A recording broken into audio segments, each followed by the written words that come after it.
ស្រឡាញ់អូនទាំងខ្លួនមានប្រពន្ធហើយយឺតពេលហើយទើបជួបអូនក្រោយគេទស្សនាយ៉ាងណាបានត្រឹមលួចលែទេគ្មានសិទ្ធទេមើលថែអូនដោយបើកចំហ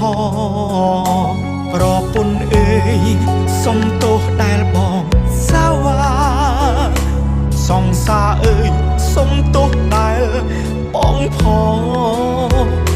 គ្មានចេតនាធ្វើឲ្យទឹកភ្នែកអ្នកណាអូស្រឡាញ់អូនតែបងអាណិតប្រពន្ធមុនបងមានប្រពន្ធពេលនោះអូននៅឯណាមុនបងមានគ្រួសារด้วยជីវ៉ាមិនបងហាយមកទុំអ្នកទុំនងនេះគ្មានទេសេចក្តីសោកលួចកើតទុករាល់ថ្ងៃដៃអោបគេតែចិត្តនឹកអូ